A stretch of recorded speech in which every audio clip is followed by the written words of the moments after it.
आज हम सुनेंगे बृहस्पतिवार व्रत कथा। भगवान लक्ष्मी नारायण सब पर अपनी कृपा बनाए रखें, सबके घर में सदा सुख संपत्ति और धन धान्य से भरे रखें। बोलिए विष्णु भगवान की जय हो, बृहस्पति देव भगवान की जय हो। एक समय की बात है, भारतवर्ष में एक प्रतापी और दानी राजा राज्य करता था। वह प्रतिदिन गरीबों और ब्राह्मणों की सहायता करता, हर एक दिन दान पुण्य करता। लेकिन यह उसकी बातें उसकी रानी को बिल्कुल भी अच्छी नहीं लगती। वह ना तो गरीबों को दान देती और ना ही भगवान का पूजन करती, और राजा से भी दान पुण्य करने से मना करती। एक दिन की बात है कि राजा तो शिकार खेलने वन गए हुए थे। घर में रानी और दासी ही थी। उसी समय बृहस्पति देव साधु के वेश में राजा के महल में भिक्षा लेने के लिए आए और भिक्षा मांगी। तो रानी ने भिक्षा देने से इनकार कर दिया और रानी कहने लगी, हे साधु महाराज, मैं तो इस दान और पुण्य से तंग आ गई हूँ। मेरा पति तो सारा धन लुटाते रहते हैं। अब मेरी तो यही इच्छा है कि हमारा सब धन नष्ट हो जाए, ना रहेगा बांस और ना बजेगी बांसुरी। साधु बाबा कहने लगे, हे देवी, तुम तो बड़ी विचित्र हो। संतान और धन को तो सभी चाहते हैं, पुत्र और लक्ष्मी तो पापी के घर में भी होने चाहिए। यदि तुम्हारे पास धन अधिक है तो तुम भूखे मनुष्य को भोजन करवाओ, प्यासों के लिए प्याऊ लगवाओ और मुसाफिरों के लिए धर्मशाला खुलवाओ, निर्धनों की कन्याओं का विवाह करवाओ। और भी ऐसे कई काम हैं जिनके करने से तुम्हारा यश लोक और परलोक में फैलेगा। लेकिन रानी पर तो इन बातों का कोई भी प्रभाव नहीं पड़ा।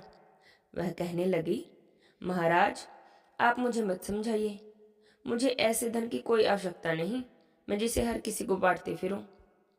फिर तब साधु बाबा कहने लगे कि यदि तुम्हारी ऐसी ही इच्छा है तो ऐसा ही होगा। जैसा जैसा मैं कहता हूँ तुम वैसा ही करना। बृहस्पतिवार के दिन घर को लीपना, अपने सिर को धोकर स्नान करना, पट्टी चढ़ाकर कपड़े धोना, और ऐसा करने से तुम्हारा सारा धन नष्ट हो जाएगा। इतना कहकर साधु बाबा वहां से चले गए। साधु के कहे अनुसार रानी ने अभी बस 3 बृहस्पतिवार ही ऐसा किया था कि उसका सारा धन नष्ट हो गया। अब तो भोजन के लिए भी राजा का परिवार तरसने लगा। एक दिन राजा अपनी रानी से बोला, तुम यहीं पर रहो, मैं दूसरे देश को जाता हूँ, क्योंकि यहाँ पर तो सभी लोग मुझे जानते हैं, इसलिए मैं कोई छोटा काम भी नहीं कर सकता। देश चोरी तो प्रदेश पीक के बराबर होती है। और ऐसा कहकर राजा प्रदेश को चला गया। वहां पर जाकर राजा जंगल में लकड़ियां काट कर लाता और शहर में बेचता। इसी तरह से अपना जीवन बिताने लगा। इधर राजा के प्रदेश जाते ही रानी और दासी भी बहुत दुखी रहने लगी। एक बार रानी और दासी को 7 दिनों तक बिना भोजन के रहना पड़ा। तो रानी ने अपनी दासी से कहा, हे दासी, पास ही के नगर में मेरी बहन रहती है, वह बहुत धनवान है, तुम उसके पास चली जाओ, वहां से कुछ ले आना, जिससे कुछ हमारा गुजर बसर हो जाएगा। दासी रानी की बहन के पास चली गई। उस दिन गुरुवार का दिन था। रानी की बहन उस समय बृहस्पतिवार व्रत की कथा सुन रही थी। दासी ने रानी की बहन को अपनी रानी का संदेश बता दिया, लेकिन रानी की बड़ी बहन ने तो कोई उत्तर नहीं दिया। जब दासी को रानी की बहन से कोई उत्तर नहीं मिला तो वह बहुत दुखी हो गई। उसे क्रोध भी आया और वह वापस चली आई। दासी ने वापस आकर रानी को सारी बात बता दी और कहने लगी कि रानी, आपकी बहन तो बहुत घमंडी है, वह तो छोटे मनुष्यों से बात भी नहीं करती। उधर रानी की बहन ने सोचा कि मेरी बहन की दासी आई थी, पर मैं उससे बोली भी नहीं, इससे वह बहुत दुखी हुई होगी। यह सोचकर कथा को सुनकर पूजन समाप्त करके वह अपनी बहन के घर आई और कहने लगी कि हे बहन, आज बृहस्पतिवार का दिन है, मैं बृहस्पतिवार का व्रत कर रही थी। तुम्हारी दासी मेरे घर पर आई, पर जब तक कथा होती है तब तक न तो उठते हैं और न ही बोलते हैं, इसलिए मैं न बोली। दासी, तुम कहो, तुम क्यों गई थी? तब रानी कहने लगी, बहन, तुमसे क्या छुपाऊं, हमारे घर में तो खाने तक को अनाज नहीं था। ऐसा कहते कहते रानी की आंखें भर आई। दासी समेत पिछले 7 दिनों से भूखे रहने की सारी बातें रानी ने अपनी बहन को बता दी। अब रानी की बहन बोली, देखो बहन, भगवान बृहस्पति देव सभी की मनोकामना पूरी करते हैं। अंदर जाकर देखो, शायद तुम्हारे घर में भी अनाज रखा हो। पहले तो रानी को विश्वास नहीं हुआ, पर जब बहन बार बार कहने लगी तो उसने अपनी दासी को अंदर भेजा। दासी अंदर गई तो उसे अनाज से भरा हुआ एक घड़ा मिल गया। यह देखकर दासी को बड़ी हैरानी हुई। तब दासी रानी से कहने लगी, हे रानी, देखो, जब हमें भोजन नहीं मिलता तो हम रोज ही व्रत करते हैं। क्यों ना इनसे व्रत की कथा और विधि भी पूछ ली जाए। इससे हम भी बृहस्पतिवार का व्रत किया करेंगे। तब रानी ने अपनी बहन से बृहस्पतिवार के व्रत के बारे में पूछा। तब उसकी बहन कहने लगी, बृहस्पतिवार के व्रत में चने की दाल और मुनक्का से विष्णु भगवान का केले की जड़ में पूजन करें, दीपक जलाएं, व्रत कथा सुने और पीला भोजन करें। इससे बृहस्पति देव प्रसन्न होते हैं। व्रत और पूजा की सारी विधि बताकर रानी की बहन अपने घर चली गई। 7 दिन के बाद जब गुरुवार आया तो रानी और दासी दोनों ने व्रत रखा। गुड़शाला में जाकर चना और गुड़ ले आई। फिर उससे केले की जड़ में भगवान विष्णु का पूजन किया। अब पीला भोजन कहाँ से आए, यह सोचकर दोनों बड़ी दुखी थी, पर क्योंकि उन्होंने व्रत किया था इसलिए बृहस्पति देव उनसे प्रसन्न थे। एक साधारण व्यक्ति का रूप धारण करके 2 थाली परोसकर पीला भोजन ले आए और दासी को भोजन दे दिया। भोजन पाकर दासी बहुत प्रसन्न हुई। फिर रानी के साथ मिलकर उसने भोजन किया। उसके बाद तो वे हर गुरुवार को व्रत और पूजन करने लगी। बृहस्पति भगवान की कृपा से उनके पास फिर से धन और संपत्ति आ गई और रानी पहले की तरह ही आलस्य करने लगी। तब दासी ने कहा, देखो रानी, तुम पहले भी इसी तरह आलस्य करती थी। तुम्हें धन रखने में कष्ट होता था, इसी कारण सारा धन नष्ट हो गया। अब भगवान बृहस्पति देव की कृपा से फिर से धन मिला है तो तुम फिर से आलस कर रही हो। रानी को समझाते हुए दासी ने कहा, बड़ी मुसीबतों के बाद हमने यह धन पाया है, इसलिए हमें दान पुण्य करना चाहिए। भूखे मनुष्यों को भोजन करवाओ, अपने धन को शुभ कार्यों में खर्च करो। इससे तुम्हारे कुल का यश बढ़ेगा, स्वर्ग की प्राप्ति होगी, पितृ प्रसन्न होंगे। दासी की बातें मानकर रानी ने अपना धन शुभ कार्यों में करना खर्च शुरू कर दिया। पूरे नगर में उसका यश फैलने लगा। इधर प्रदेश में राजा भी बहुत दुखी था। रोज लकड़ियां काट कर लाता, उन्हें बेचता, इससे अपना गुजारा करता था। एक दिन दुखी होकर जंगल में ही एक पेड़ के नीचे बैठ गया और अपनी दशा को याद करते हुए व्याकुल होकर रोने लगा। उस दिन बृहस्पतिवार का दिन था। तब उसने देखा कि एक निर्जन वन में एक साधु प्रकट हुए हैं। साधु के वेश में सम भगवान बृहस्पति देव हैं। वे लकड़हारे के सामने आकर बोले, हे लकड़हारे, इस सुनसान जंगल में तुम चिंता में क्यों बैठे हो? तब लकड़हारे ने अपने दोनों हाथ जोड़ लिए, प्रणाम किया और कहने लगे, महात्मा जी, आप तो अंतर्यामी हैं, सब कुछ जानने वाले हैं, मैं आपसे क्या कहूँ। इतना कहकर रोने लगे और साधु को अपनी सारी बातें बता दी। तब साधु बाबा ने कहा कि तुम्हारी पत्नी ने बृहस्पतिवार के दिन भगवान बृहस्पति का निरादर किया था, इसी कारण भगवान नाराज हो गए और तुम्हारी यह दशा हो गई। अब तुम चिंता मत करो और मेरे कहे अनुसार सभी कार्य करो और तुम्हारे सभी कष्ट दूर हो जाएंगे। भगवान तुम्हें पहले से भी अधिक संपत्ति देंगे। तुम बृहस्पतिवार का व्रत किया करो और बृहस्पतिवार के दिन कथा सुना करो। 2 पैसे के चना और मुनक्का लाकर उनका प्रसाद बनाओ। शुद्ध जल से लोटे में शक्कर मिलाकर अमृत तैयार करो। कथा के बाद अपने सारे परिवार और सुनने वाले प्रेमियों में अमृत और प्रसाद बांटकर आप भी ग्रहण करो। ऐसा करने से बृहस्पतिवार भगवान प्रसन्न होते हैं और तुम्हारी सभी मनोकामनाएं पूरी करेंगे। साधु के ऐसे वचन सुनकर वह लकड़हारा कहने लगा, हे प्रभु, मुझे लकड़ी बेचकर इतना पैसा नहीं मिलता कि जिससे भोजन करने के बाद कुछ भी बचा सकूं। मैंने रात्रि में अपनी पत्नी को व्याकुल देखा है। मेरे पास तो कुछ भी नहीं कि जिससे उसकी खबर को मंगा सकूं। तब साधु कहने लगे, तुम किसी बात की चिंता मत करो। बृहस्पतिवार के दिन तुम रोजाना की तरह लकड़ियां लेकर शहर को जाओगे तो तुम्हें रोज से दुगना धन प्राप्त होगा। इससे तुम भली भांति भोजन कर लोगे और बृहस्पति देव की पूजा का सामान भी आ जाएगा। और मैं तुम्हें बृहस्पतिवार की कहानी सुना देता हूँ, जो इस प्रकार है। प्राचीन काल में एक ब्राह्मण था। वह बहुत निर्धन था। उसके कोई भी संतान नहीं थी। उसकी पत्नी बहुत मलिनता के साथ रहती थी। वह ना तो स्नान करती, ना किसी देवता का पूजन करती। इससे ब्राह्मण देवता बड़े दुखी थे। बेचारे कुछ कहते भी थे, लेकिन उसका परिणाम कुछ भी न निकलता। भगवान की कृपा से ब्राह्मण की स्त्री के एक कन्या रूपी रतन पैदा हुआ। वह कन्या बड़ी होने पर प्रातःकाल स्नान करती, भगवान विष्णु की पूजा करती और बृहस्पतिवार का व्रत करती। अपने पूजा पाठ को समाप्त करके विद्यालय जाती तो अपने मुट्ठी में जौ भर के लेके जाती, पाठशाला के मार्ग में डालती जाती और तब ये स्वर्ण के हो जाते और लौटते समय उनको बीन कर घर ले आती। एक दिन की बात है, वह बालिका सूप में जो कि सोने के थे उनको फटक फटक के साफ कर रही थी। उसकी माता ने देख लिया और कहने लगी कि बेटी, सोने के जौ फटकने के लिए तो सूप भी सोने का होना चाहिए। दूसरे दिन बृहस्पतिवार था और कन्या ने बृहस्पतिवार भगवान का व्रत रखा हुआ था। अब भगवान की कृपा से उसने बृहस्पतिदेव से प्रार्थना करते हुए कहा, हे प्रभु, मैंने आपकी पूजा सच्चे मन से की है, तो मेरे लिए सोने का सूप दे दो। बृहस्पतिवार देव ने उसकी प्रार्थना स्वीकार करने लगी कर ली और रोजाना की तरह ही वह कन्या जौ फैलाती हुई जाने लगी। जब लौटकर जौ बीन रही थी तो बृहस्पति देव की कृपा से सोने का सूप भी उसे मिल गया। वह उसे घर ले आई और उसमें जौ साफ करने लगी,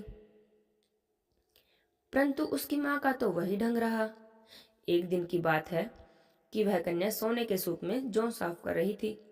उसी समय शहर का राजपुत्र वहां से होकर निकला। इस कन्या के रूप और कार्य को देखकर मोहित हो गया। अपने घर आकर भोजन और जल को त्याग कर उदास होकर लौट गया। राजा को जब इस बात का पता चला तो अपने प्रधानमंत्री के साथ उसके पास गए और कहने लगे, बेटा, तुम्हें किस बात का कष्ट है? क्या किसी ने तुम्हारा अपमान किया है या कोई और कारण है? कहो, मैं वही कार्य करूंगा जिसमें तुम्हें प्रसन्नता हो। अपने पिता की राजकुमार ने जब ऐसी बातें सुनी तो कहने लगा, पिताजी, मुझे आपकी कृपा से किसी बात का दुख नहीं है। किसी ने मेरा अपमान नहीं किया, परंतु मैं उस लड़की से विवाह करना चाहता हूँ जो सोने के सूप में जौ साफ कर रही थी। इतना सुनकर तो राजा भी आश्चर्य में पड़ गया और कहने लगा, बेटा, इस तरह की कन्या का पता तुम ही लगाओगे तो मैं उसके साथ तुम्हारा विवाह अवश्य ही करवा दूंगा। अब राजकुमार ने उस लड़की के घर का पता बताया तो मंत्री उस लड़की के घर गए और ब्राह्मण देवता को सारा हाल कह सुनाया। ब्राह्मण राजकुमार के साथ अपनी कन्या का विवाह करने के लिए तैयार हो गए। विधि विधान से ब्राह्मण की कन्या का विवाह राजकुमार से हो गया। कन्या के घर से जाते ही पहले की भांति ब्राह्मण देवता के घर में तो गरीबी का निवास हो गया। अब तो भोजन भी बड़ी मुश्किल से मिलता था। एक दिन दुखी होकर ब्राह्मण देवता अपनी पुत्री के पास गए। अब जब बेटी ने पिता को दुखी देखा तो अपनी माँ का हालचाल पूछा। तब ब्राह्मण देवता ने सभी हाल कह सुनाया। कन्या ने बहुत सा धन देकर अपने पिता को विदा कर दिया। इस तरह से ब्राह्मण का कुछ समय तो सुख से बीता, लेकिन कुछ दिन बाद फिर से वही हाल हो गया। ब्राह्मण फिर से अपनी कन्या के यहाँ गए और सारा हाल कह दिया तो लड़की कहने लगी, पिताजी, आप माता को यहीं ले आओ, मैं उन्हें सारी विधि बता दूंगी जिससे सारी गरीबी दूर हो जाएगी। ब्राह्मण देवता अपनी पत्नी को साथ लेकर पहुंचे तो बेटी अपनी माँ को समझाने लगी कि हे माँ, तुम प्रातःकाल उठकर स्नान करके सबसे पहले विष्णु भगवान का पूजन किया करो, बृहस्पतिवार का व्रत किया करो, कथा पढ़ा करो तो तुम्हारी सारी दरिद्रता दूर हो जाएगी। पर उसकी माँ ने उसकी एक भी बात नहीं मानी। प्रातःकाल उठकर अपने बच्चों की झूठ को खा लिया। इससे उसकी पुत्री को तो बहुत गुस्सा आया और उसने रात को कोठरी से सभी सामान निकाला और अपनी माँ को उसमें बंद कर दिया। प्रातःकाल उसे निकाला, स्नान आदि करके पाठ करवाया तो उसकी माँ की बुद्धि भी ठीक हो गई। फिर वह भी प्रत्येक बृहस्पतिवार का व्रत करने लगी और विष्णु भगवान का पूजन करने लगी। इस व्रत के प्रभाव से उसके माता पिता बहुत ही धनवान और पुत्रवान हो गए। बृहस्पतिवार भगवान की कृपा से इस लोक में सभी सुखों को भोगकर स्वर्ग को प्राप्त हुए। बोलिए विष्णुदेव भगवान की जय हो। इस लकड़हारे की तरह ही भगवान बृहस्पतिदेव की कथा को सुनकर साधु बाबा वहां से अंतर्ध्यान हो गए। धीरे धीरे समय व्यतीत हुआ और बृहस्पतिवार का दिन आया। लकड़हारा जंगल से लकड़ी काटकर शहर में बेचने गया तो उसे उस दिन से अधिक पैसे मिले। राजा ने चना और गुड़ आदि लाकर गुरुवार का व्रत किया। उस दिन से उसके सारे दुख दूर हो गए। पर जब दोबारा बृहस्पतिवार का दिन आया तो वह व्रत करना भूल गया। इस कारण बृहस्पतिवार भगवान उससे नाराज हो गए। उस दिन नगर के राजा ने विशाल यज्ञ का आयोजन किया था और शहर में घोषणा करवा दी थी कि कोई भी मनुष्य अपने घर भोजन नहीं बनाएगा और ना ही आग जलाएगा और सभी जनता मेरे यहाँ भोजन करने आएगी। इस आज्ञा को जो कोई नहीं मानेगा उसे फांसी की सजा दी जाएगी। यह घोषणा सारे नगर में करवा दी गई। राजा की आज्ञा के अनुसार शहर के सभी लोग भोजन करने गए, लेकिन लकड़हारे को कुछ देर हो गई। इसलिए राजा उसे अपने साथ अपने घर ले गए और ले जाकर भोजन करा रहे थे तो राजा की दृष्टि उस खूंटी पर पड़ी जिस पर उसका हार लटका हुआ था। वह हार उसे वहां पर दिखाई नहीं दिया। तब रानी ने सोचा कि इस मनुष्य ने ही मेरा हार चुराया है और उसी समय सिपाही को बुलवाकर उसे कारागार में डलवा दिया गया। जब लकड़हारा कारागार में पड़ गया तब बहुत दुखी हो गया और सोचने लगा, न जाने कौन से पूर्व जन्म के कर्म से मुझे यह दुख प्राप्त हुआ है। और उन्हीं साधु को याद करने लगा जो उसे जंगल में मिले थे। उसी समय तत्काल बृहस्पति देव प्रकट हुए साधु के रूप में और उसकी दशा को देखकर कहने लगे, अरे मूर्ख, तूने बृहस्पति देव की कथा नहीं की, इसी कारण तुझे यह दुख प्राप्त हुआ है। अब तू चिंता मत कर, बृहस्पतिवार के दिन कारागार के दरवाजे पर तुझे 4 पैसे पड़े मिलेंगे। तू उनसे बृहस्पति देव की पूजा करना तो तेरे सारे दुख दूर हो जाएंगे। बृहस्पतिवार का दिन आने पर उसे 4 पैसे पड़े मिले। लकड़हारे ने कथा कही। उसी रात्रि को बृहस्पति देव ने उस नगर के राजा को स्वप्न में कहा, हे राजा, तुमने जिस आदमी को कारागार में बंद किया है वह निर्दोष है, वह राजा है, उसे छोड़ दो। रानी का हार उसी खूंटी पर लटका है। अगर तुम ऐसा नहीं करोगे तो मैं तुम्हारे सारे राज्य को नष्ट कर दूंगा। इस तरह की रात्रि का स्वप्न जब राजा ने सुबह उठा तो देखा कि हार तो खूंटी पर ही लटका हुआ है। तो राजा ने लकड़हारे को बुलाया और उससे क्षमा मांगी। लकड़हारे को योग्य सुंदर वस्त्र आभूषण देकर विदा कर दिया। पशुपति देव की आज्ञा से लकड़हारा अपने नगर को चल दिया। जब राजा अपने नगर के निकट पहुंचा तो उसे बड़ा आश्चर्य हुआ कि नगर में पहले से अधिक बाग, तालाब, कुएं, बहुत से धर्मशाला, मंदिर आदि बने हुए थे। राजा ने पूछा, ये किसका बाग और धर्मशाला है? तो नगर के सभी लोग कहने लगे कि तो सब रानी और दासी के ही कार्य हैं। अब राजा को तो बहुत आश्चर्य हुआ और गुस्सा भी आया। अब जब रानी ने खबर सुनी कि राजा आ रहे हैं तो उन्होंने दासी से कहा, दासी, जाओ देखो, राजा हमें कितनी बुरी हालत में छोड़कर गए थे। अब हमारी ऐसी हालत देखकर वह कहीं लौट ना जाएं, इसलिए तुम दरवाजे पर ही खड़ी हो जाओ। रानी की आज्ञा के अनुसार दासी दरवाजे पर ही खड़ी हो गई। अब जब राजा आए तो उन्हें अपने साथ लिवा लाई। अब राजा ने क्रोध करते हुए अपनी रानी से पूछा, बताओ तुम्हें सब धन कैसे प्राप्त हुआ है? तब रानी और दासी ने कहा कि हमें तो यह सब धन बृहस्पति देव के व्रत के प्रभाव से प्राप्त हुआ है। अब तो राजा ने निश्चय कर लिया कि मेरे राज्य के सभी लोग जो भी सभी बृहस्पति देव का पूजन करते हैं, मैं भी वैसे ही हर रोज बृहस्पति देव का पूजन किया करूंगा। दिन में 3 बार कहानी कहूंगा और रोज व्रत करूंगा। हर समय राजा के दुपट्टे में चने की दाल बंधी रहती। राजा दिन में 3 बार कहानी कहता। एक रोज राजा ने सोच लिया कि चलो अपनी बहन के यहाँ मिलकर आते हैं। यह सोच करके राजा घोड़े पर सवार होकर अपनी बहन के यहाँ चल दिया। यहाँ चलते हुए उसने रास्ते में सोचा और देखा कि कुछ आदमी एक मुर्दे को लिए जा रहे थे। उन्हें रोककर राजा कहने लगा, अरे भाइयों रुको, मेरी बृहस्पति देव की कथा को सुन लो। तो वो कहने लगे कि हमारा तो आदमी मरा पड़ा है और उसे अपनी कथा की पड़ी है। पर उनमें से कुछ आदमी कहने लगे, ठीक है, कहो, हम तुम्हारी कथा भी सुन लेंगे। राजा ने दाल निकाली और कथा कहने लगा। जब कथा पूरी हुई तो मुर्दा हिलने लग गया। अब जब बृहस्पति देव की कथा समाप्त हो गई तो राम राम करते हुए वह मनुष्य खड़ा हो गया।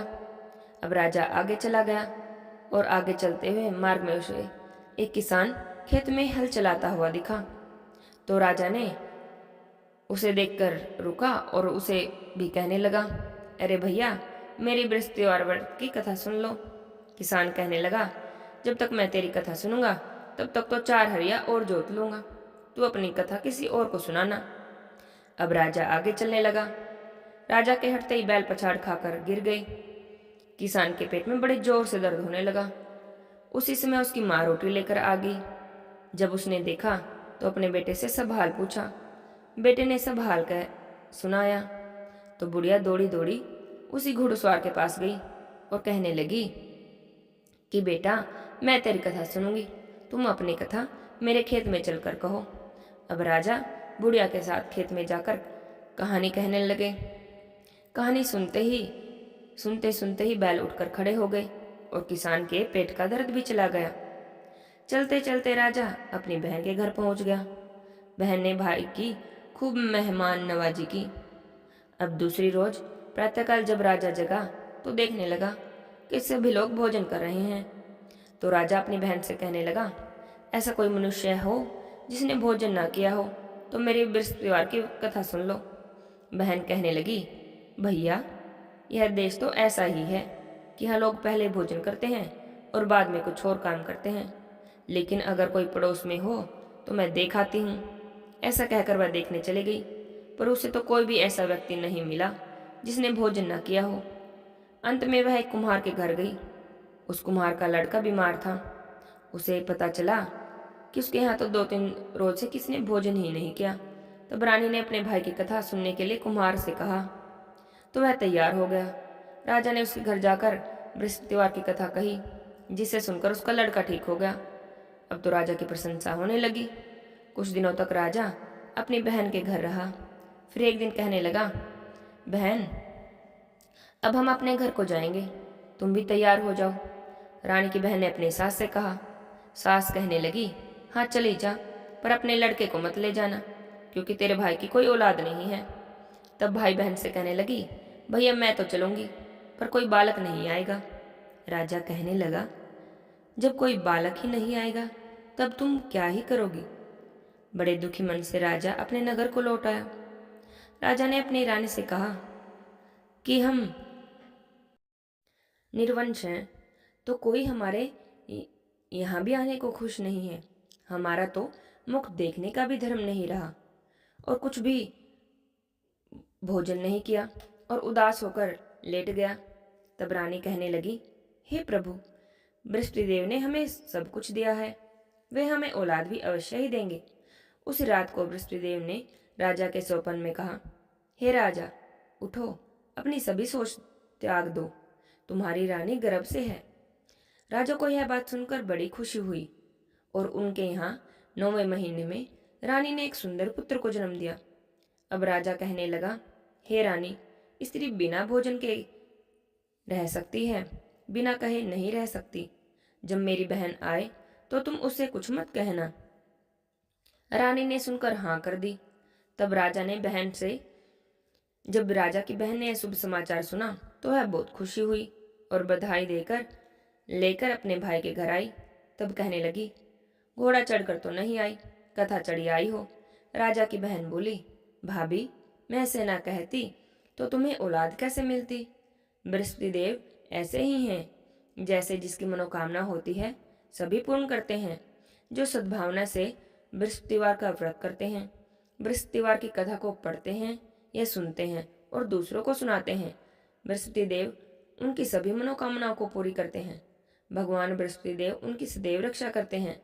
संसार में जो भी मनुष्य सद्भावना से भगवान जी का पूजन और व्रत करते हैं, सच्चे मन से उनकी भक्ति करते हैं, तो उनकी सभी मनोकामनाएं पूरी होती हैं। जैसे सच्ची भावना से राजा और रानी ने उनकी कथा का गुणगान किया, तो उनकी सभी इच्छाएं बृहस्पति देव जी ने पूरी की। इसलिए कथा सुनने के बाद प्रसाद लेकर जाना चाहिए और हृदय में उनका मनन करते हुए जयकारा बोलना चाहिए। बोलिए बृहस्पति देव भगवान की जय हो, विष्णुदेव भगवान की जय हो। बृहस्पति देव भगवान की आरती। ओम जय बृहस्पति देवा, ओम जय बृहस्पति देवा, छिन छिन भोग लगाऊं कदली फल मेवा। ओम जय बृहस्पति देवा, तुम पूरण परमात्मा, तुम अंतर्यामी, जगत पिता जगदीश्वर, तुम सबके स्वामी।